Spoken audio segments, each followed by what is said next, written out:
Hi, my name is Mr. Purcell, and I am a middle school teacher here at Sundale. And I'm just going to make a quick video to kind of demonstrate how you and your student will be logging into Google Classroom. Google Classroom is the learning management system that we're going to be using this year. Every teacher will pretty much be using this program to basically create a virtual classroom. It's going to allow us to communicate and get assignments, turn in assignments during this distance learning time. So here it is. When your student logs into the device, they will be taken to a home screen, whether it's a Chromebook, a laptop, computer. Home screens are pretty standard.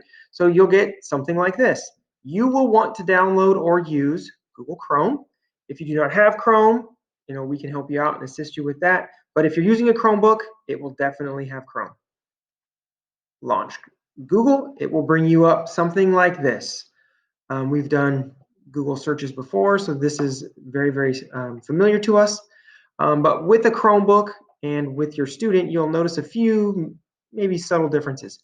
Here is your icon that should be unique to your student. So make sure that they are currently logged in correctly. We have a waffle, and this brings up the Google Suite. So this is everything that Google offers to us. So we have a Drive, Classroom, Docs. I'd say that's the big three, and then maybe slides down here if you want to have four. So quick, easy navigational tool to any of those. Of course, we're focusing on Google Classroom today. But if you've never launched Google Classroom, it might not be in the waffle. So what do? No problem. We go up here to our search bar, and we just search Google Classroom.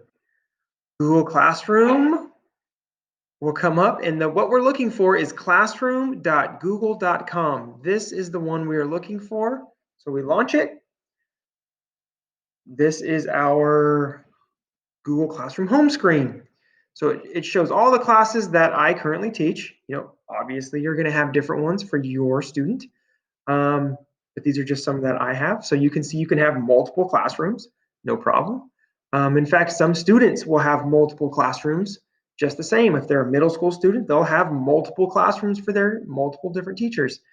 Even some teachers might do a math and a language arts Google Classroom. It just kind of depends on the teacher and what they're doing.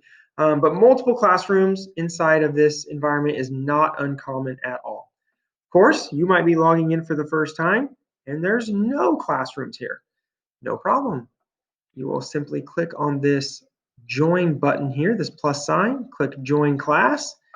Your teacher will give you a class code. You type it in there and you are ready to virtually learn.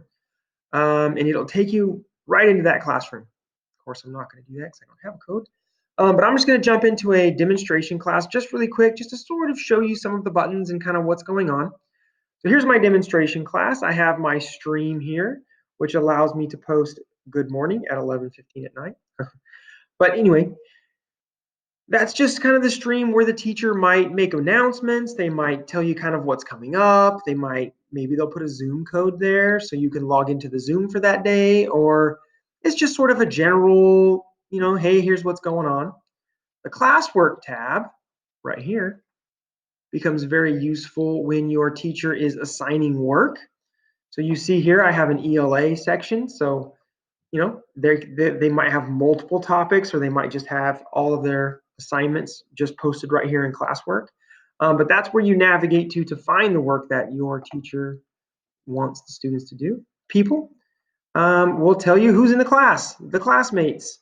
That's kind of a simple little tool.